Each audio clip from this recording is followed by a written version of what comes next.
What's up DJ Tech Tools, it's Chris Brackley here with a quick video review of Midi Designer Pro for iOS. There's a full written review on djtechtools.com where I go into much more detail, so that's the place to check out if you want to know a little bit more in-depth stuff, but this will give you a quick overview and some of my thoughts on it. Price-wise, it falls kind of halfway between Lima at the top end and TouchOSC at the bottom end. Now, both of those have a very similar aesthetic. They look very sort of minimal, retro, futurist, you know, just clean. Midi Designer, I'm not immediately grabbed by the visual aspect of this, by the aesthetics. To be honest, like stuff like the knobs, they've got this kind of, you know, in a bevel kind of look. It looks like a 90s Photoshop rave flyer kind of thing. Not so much to my taste, but you know, it's customizable. You can change, say, the colors of the LEDs and that sort of thing. Just go into that, we can change to what color those are.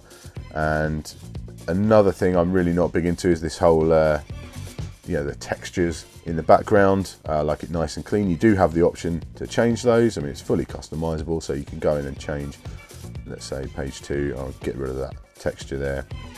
There's tons of different ones. You know, if that's your taste, then cool, you know, fair enough, that's fine. Not really my taste, but you can change that to whatever color you like in the background. It does look pretty good as you start to sort of clean it up and get rid of some of those textures, to my eyes anyway. So that's something, it's good that it's customizable, and you know, like with Lima and so on, you can't even customize the color of the background, so that's a big step up for that. The actual controls are all pretty intuitive. You've got an XY pad. Come out of design mode, I'll get to that in a sec. Now, you know, come out of that, it's, XY pad again, not the prettiest thing in the world compared to Lima or TouchOSC, but fully functional, does work exactly as you want. The buttons, you can have them so they're always lit, so they're always got the colors on or off, and the slider controls as well. There's a crossfader in there, so, and you can have different shapes of buttons and all that. So lots of options for customizing, which ultimately is the point of an app like this. You know, it's called Midi Designer Pro. You design the MIDI controller that you want, so that's definitely something you can work with.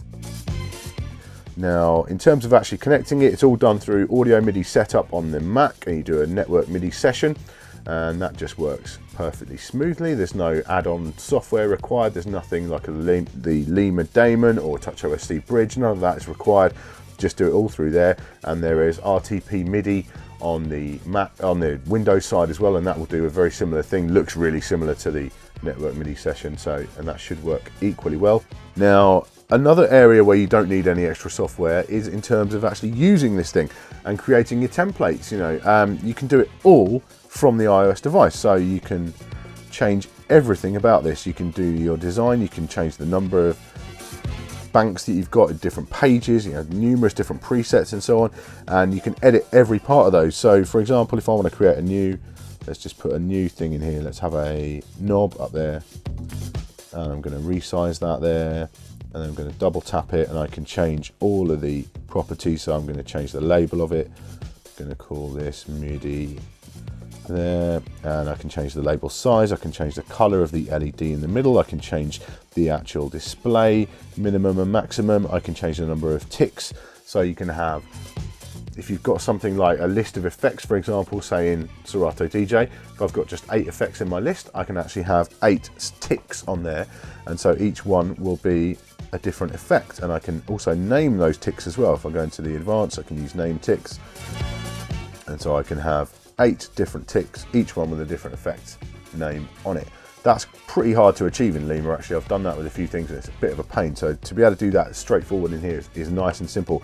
Another thing you can do is, which I really like, is you can snap to default value. So if I've got my default value of 64 there in the middle, and this is a, let's say I've got a high pass, low pass combo filter kind of thing going on, I can actually set that so after 10 milliseconds, I can go low pass filter, let it go, and it will just return to 0.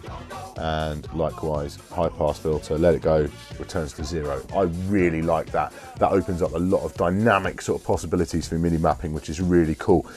Digging it a lot. So yeah, lots of kind of advanced stuff. You can do super controls as well, so you can have one button will do multiple different parameters. So I've got, for example, these two, I've got a, that's a 1 beat loop, and that one is cue point number 1. And so what I can do is have this one. This is my super control. I've just set this one so it'll do both of those at once. So that's jumped to the cue point and done a 1-beat loop. So you could, in theory, emulate the DDJ SP1 thing of having a, where it jumps to a loop as a hot loop mode. You can just emulate that with this really, really easily. So I like that. And then these still work independently, so I can jump there and I can release that loop with that individual button. You can hide stuff as well, so when you're actually in performance mode, it disappears and it's just gone. Loads of flexibility. It's really, really easy to use. That's the cool thing about it. Accessible is the word I would use. So there we go, a brief video review of Midi Designer Pro for iOS. Ultimately, there's 3 big players on this scene at the moment, and they've all got their strengths and they all work in different ways. So it's worth checking the 3 out to see which one's going to suit your workflow the best. If you like a real hands-on kind of way of working, then Midi Designer Pro will probably be the one for you, for sure. And there is a light version, so you can go and check it out for free, try it, see if it suits your workflow without investing anything, which, the much more expensive Lima doesn't offer that option. So definitely kudos to the developer for including that. So check out the full written review at djtechtools.com, and please do leave your comments in the review over there. If you've used Midi Designer Pro or the TouchOSC or Lima, any of those, let us know your experiences and what you found to be good and bad about them. So thanks for watching today.